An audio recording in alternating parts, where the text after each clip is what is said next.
Discussion. Effective discussion is a very important part of the academic discourse in an online class.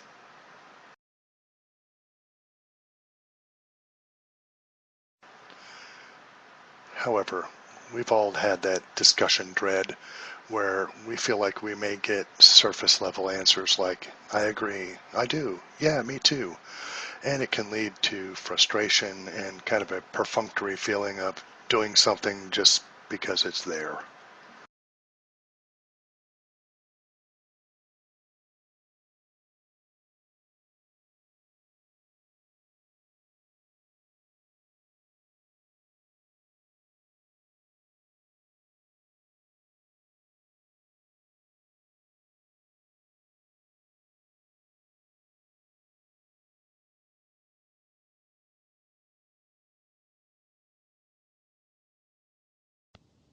So far, I haven't led an online discussion, so I can't really say here, but I can imagine there would be some similarities between this and a face-to-face class, with some students really wanting to participate and others not so interested. So I think it would be very helpful for students to know up front something of what you're expecting, or as the educators call it, have a rubric of what you're expecting, so that they would know that it's not just say yes or I agree, but that they need to go deeper than that.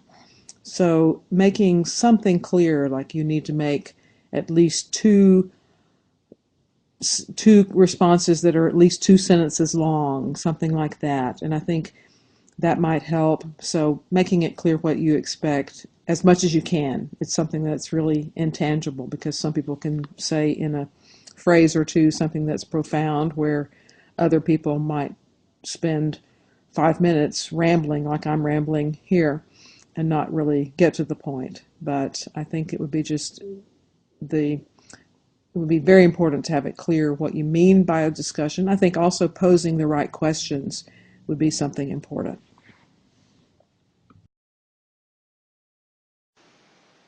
Good points, Carol. Clear expectations, good questions, and timely feedback are all recipes for a successful discussion. And the reality is some students are going to be really into it, and some students are going to want to know what they need to do so they can just kind of check it off and move on to other aspects of their course, other aspects of their life. And in the online environment, real clear expectations are so important in every aspect of what we do online, especially discussions. Thank you for sharing your thoughts.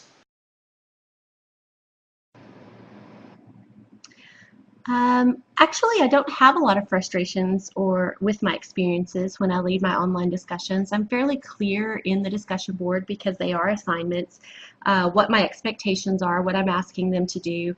A lot of times I'm usually asking the student to give a perspective or feedback on something that they've read, reply with 2 references in addition to that, to support their answer or their position, and then to respond to at least 2 of their classmates in order to try to get them to engage and interact with one another through these discussions and the discussion boards.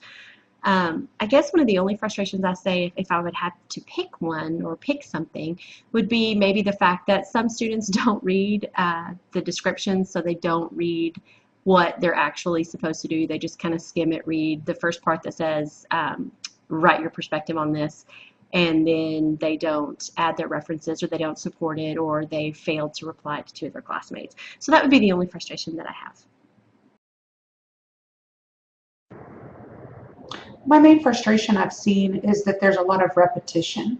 So while students in large classes, I think it's because I was teaching an enormous class. We literally had 90 students in one class, which is clearly way too large for an online effective environment, which is why a lot of the overlap and repetition and responses on the discussion board, and it seemed to be not as fruitful or useful.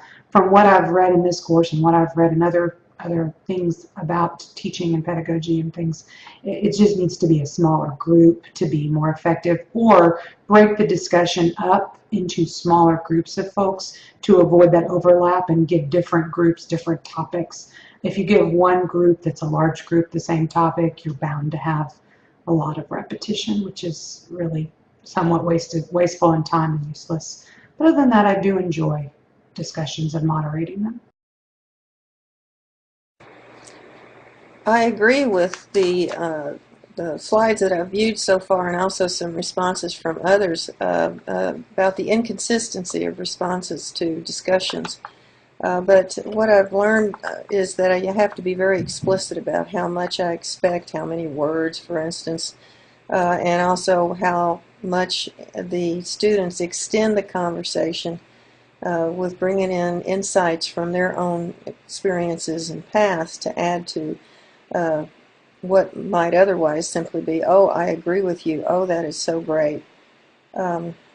It's also, I don't like students who are so late with their initial posts that there's no one left to respond to them because those other people have already had their 2 required responses to other people's initial posts. So therefore, the late person has less work to do because they don't have to answer any reply to their posts.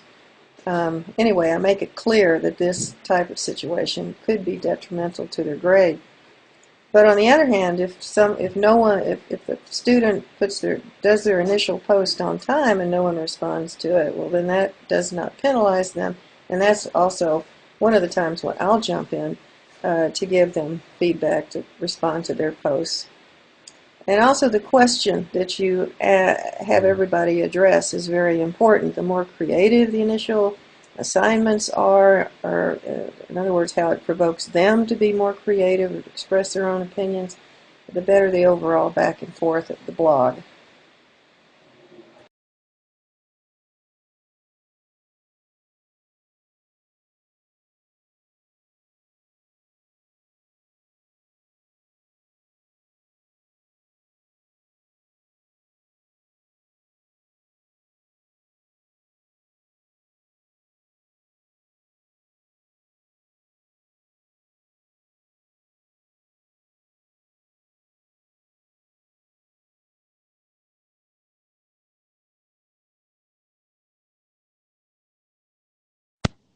These are all very good ideas, and I think it really does depend a lot on the kinds of questions you ask that beg a more in-depth answer than yes, I agree, or no. One thing that is interesting that I've done sometimes is have students, when there is a controversial issue or historians debating, for example, on the causes and effects of certain events, have them analyze both sides of the argument before they give their opinion. So, as it says down at the bottom here, strengths and weaknesses. So you could say on the person who's arguing this has these 4 good points. The person arguing this has these 4 good points.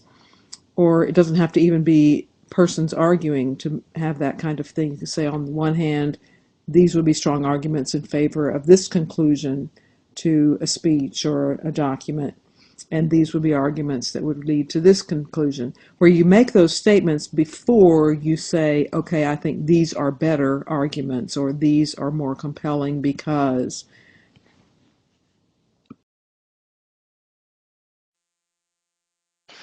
Carol, thank you for sharing. There are so many things that we can do with an online discussion, and something that kind of jumps out from what you're saying is that good pedagogy is good pedagogy regardless of the medium, and you have great pedagogical ideas here about how to carry out an effective discussion. And a great idea of good pedagogy then the question then is just how do we translate and communicate that in the online environment to create the appropriate outcome. And you've given us some great ideas, and I hope that others listen to what you recorded because I think it's a really salient point. And thank you for sharing that excellent idea.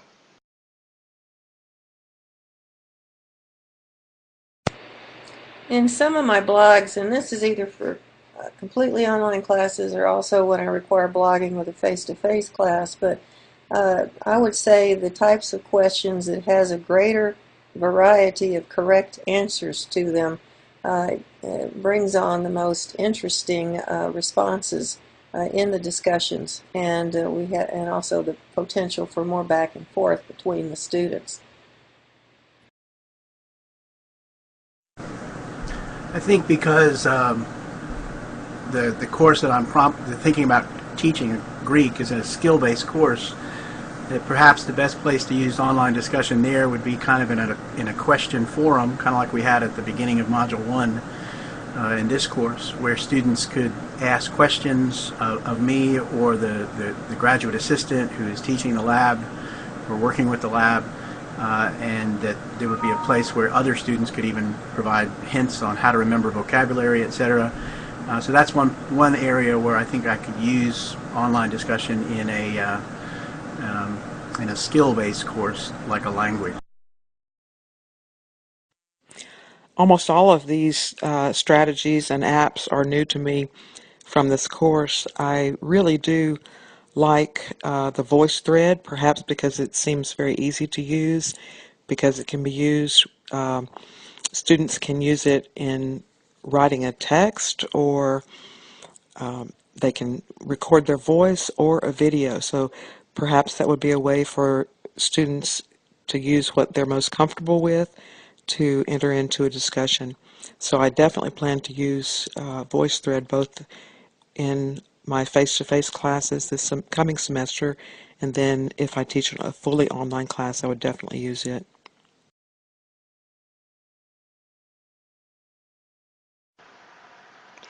There are a lot of different ways that you can conduct an online discussion. One of my favorites is the 3-2-1 activity. What are the 3 most important takeaways, 2 ideas you want to apply, and 1 question you still have about the topic?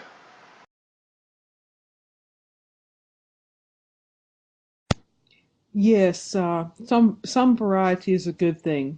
For example, something where they would type an answer. I guess that's what's called a threaded discussion. And then one where they have the chance to talk, like in VoiceThread, or even make a video of themselves. I would be hesitant to employ too many of these because of students' ability, especially if I were teaching an undergraduate class online. I think that you don't want to have students have to learn the technology of numerous different apps.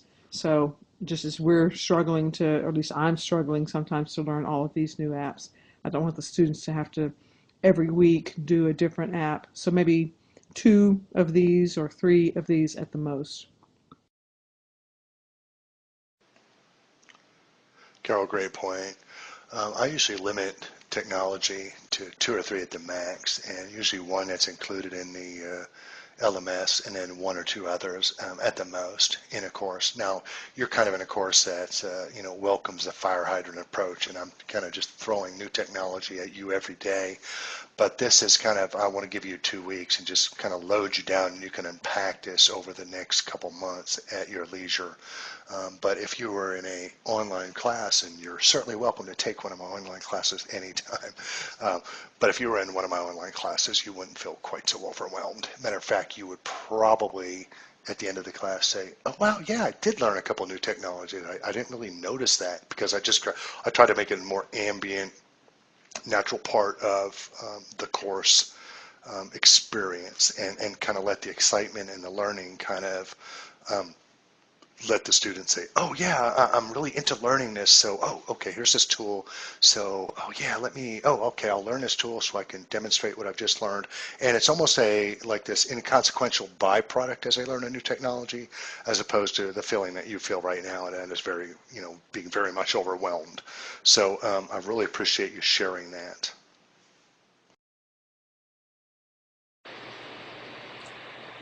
I would like to learn how to embed opportunities for the students, or at least the easiest way, for the students to do brief videos. I've got a couple of assignments where they can be creative about demonstrating or doing in the manner of some kind of art thing, especially in my 20th century class with the part about Dada and the performance art and stuff. And I've just often wondered what would be the best delivery for that. So and also how to embed it, and so that they don't have to click on something separate. Okay, that's just my wish. I think I would like to be able to have students record pronunciation of Greek words, and so maybe use VoiceThread and present them a slide of a list of vocabulary words and have them simply read those so that I can judge whether or not they're pronouncing the word correctly, or at least in a way that's recognizable for the other people in the class. So VoiceThread might be good there. I also would like to find something, a whiteboard kind of application that would allow me to see them write the letters out, although I think that might be more challenging.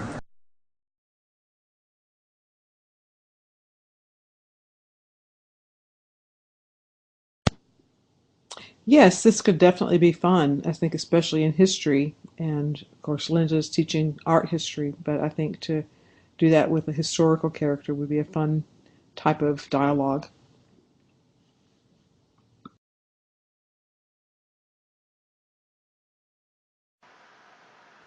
You may want to experiment with Vlog.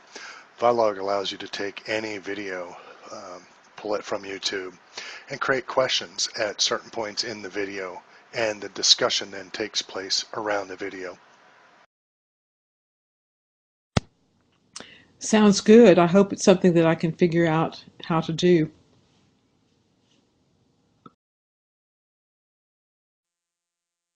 Carol, something that I have done in the past, because sometimes I'll come across a technology and think, oh, I wish I had the time to kind of play with that.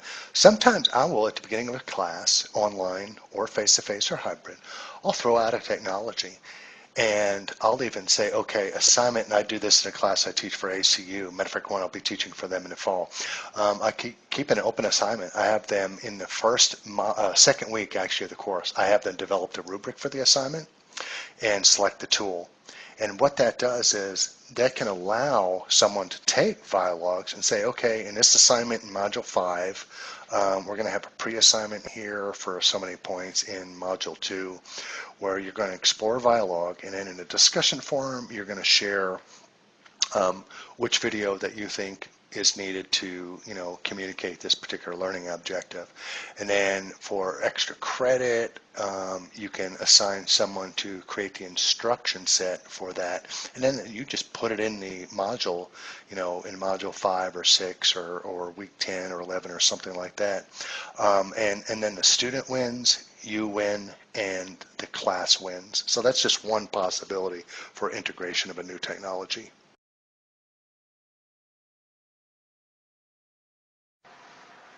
A good framework is the BDA model for facilitating an effective online discussion. What do you want them to know before the discussion? How do you want them to act during the discussion? And how will you process it after?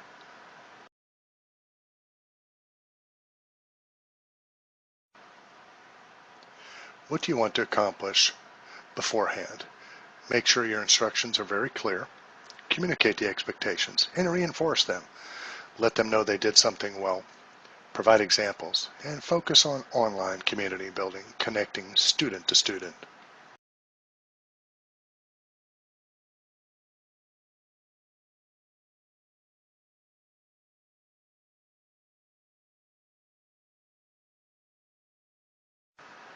I always like to let students know I'm in the discussion, but I don't like to dominate or take over, because it will quickly kill the momentum of a discussion.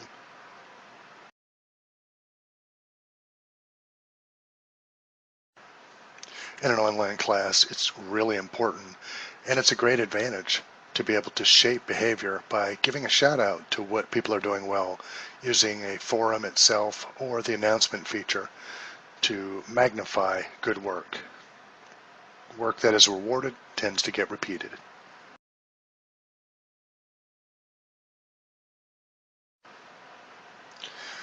One of our roles as a teacher in an online discussion is to ensure that the discussion is properly summarized and synthesized, that the appropriate takeaways are left. Some students may provide answers that may or may not be fully on target. You want to make sure that you're not, by your silence, endorsing those. You want to make sure it's very clear to point out what is salient in that discussion and clarify any misconceptions. And if there were any questions that didn't get answered, make sure that you provide an answer there or in the announcement forum or at some point in the course. think what Scott just said is very important, and I confess I need to improve in this area, but this summary of discussions will be very important, I think, about keeping the students from sort of dying on the vine of discussion number 2 being participated less or more robotic than discussion 1, and it gets worse as you go along. So anyways, I'm going to work on that.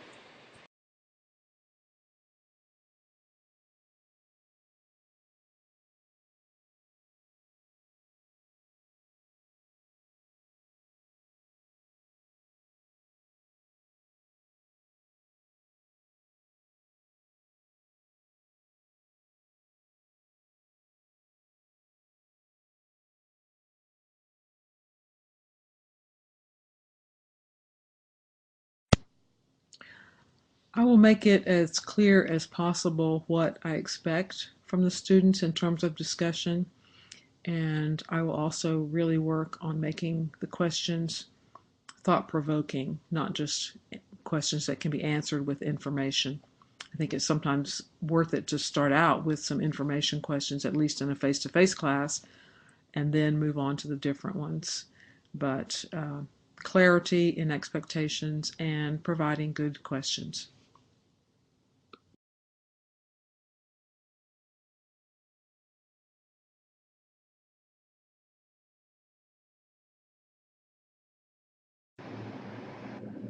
I actually incorporate the majority of the content from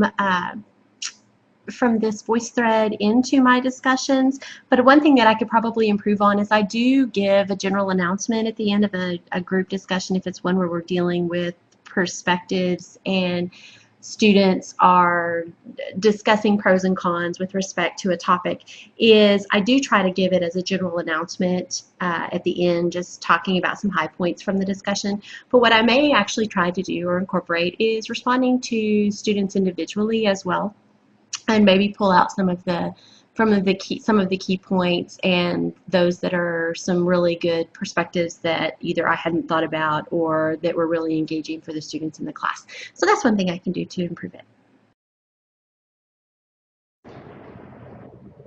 So I can't pick just one. I think that I love the idea of BDA. It's something that we should incorporate for both online and then in-class discussions as well. That's great. 3-2-1 is something I've often seen used, but not really seen as explicitly described that way, and it's funny, and I think it's catchy, and I'll definitely share that with my faculty as well. It's a great way to recall information and facilitate discussion.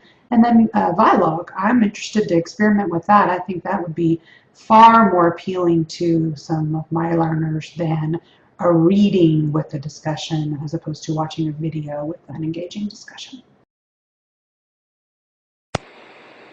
Well, for once in this course, I don't feel like I'm late. I think I already answered this question in the previous slide.